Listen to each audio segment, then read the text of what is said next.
I do believe we've never had a situation like this where we have a president who we fundamentally can't believe. I do believe he lies virtually every time he opens his mouth. Give me an example. I believe, Stuart, I'll give you an example just from yesterday, and even his staff, Stuart, admitted that he lied this week when he said there were high-level phone calls between the United States and China.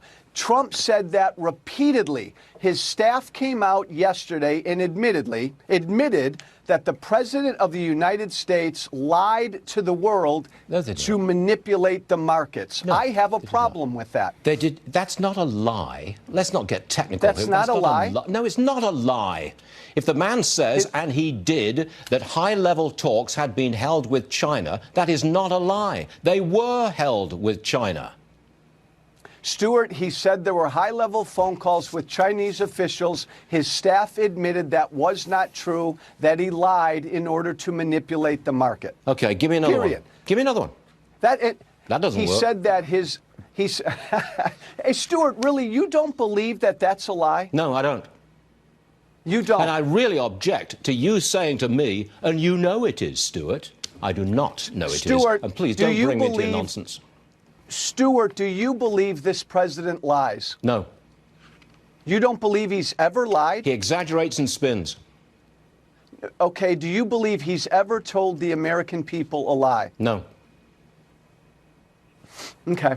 This is Fox Business host Stuart Varney, for lack of a better word, lying about Trump lying. He says that Trump has never once lied, even going so far as to claim that the worst Trump has done is exaggerate and spin, which, to be clear, is both spin and a lie. Varney literally says that Trump's claim just this week about him making a high-level phone call to China for the sole purpose of boosting markets wasn't a lie, and criticizes Joe Walsh for supposedly getting technical. That's not a lie. Let's not get technical. That's not a lie? No, it's not a lie.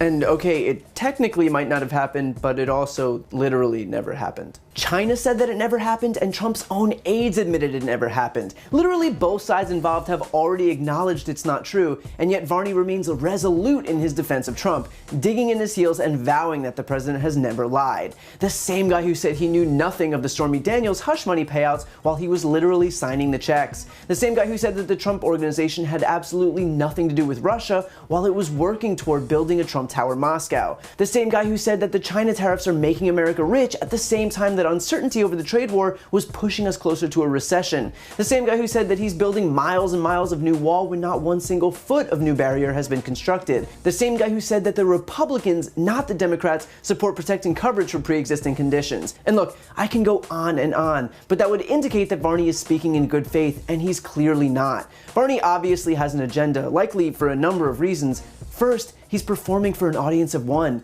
This comes at a time when Fox hosts, including Shep Smith and Neil Cavuto, have been outspoken in their condemnations of Trump. We don't work for you. I don't work for you.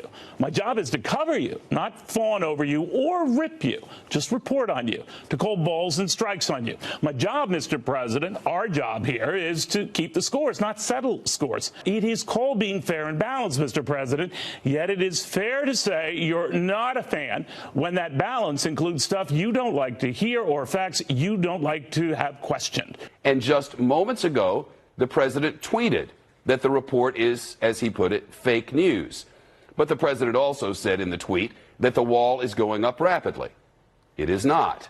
As we just reported, there is no new wall, only replacement for walls which were in need of repair or upgrade.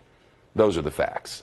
So if Varney sees an opening to rise into the upper ranks of a now fracturing television network, he's obviously going to try and claim his spot among the Tucker Carlsons and Sean Hannitys and Jeanine Pirros and Laura Ingrams. Because really, what's selling your soul if it means you get the occasional shout out on Trump's Twitter feed? But aside from that, Varney is likely also just performing his duty as a good little soldier to ensure Trump's re-election. Sure, he's parading as a journalist on a network masquerading as real news, but he's still a Republican and he's a millionaire on a network owned by billionaires, all of whom stand to personally benefit from this administration's agenda. And so while he clearly has no qualms about exploiting his position as a journalist to serve his own self-interests, those who view Fox might not realize that he's just using a major media conglomerate to lend legitimacy to his own selfish desires. I mean, this isn't rocket science. Conservative news is run by millionaires and billionaires who fearmonger to their audiences about culture war BS like abortion and migrant caravans that conveniently only seem to pop up during election time. Whatever it takes to get the masses to vote for a party whose sole mission then is to give rich people tax cuts. It was literally Trump's highest priority.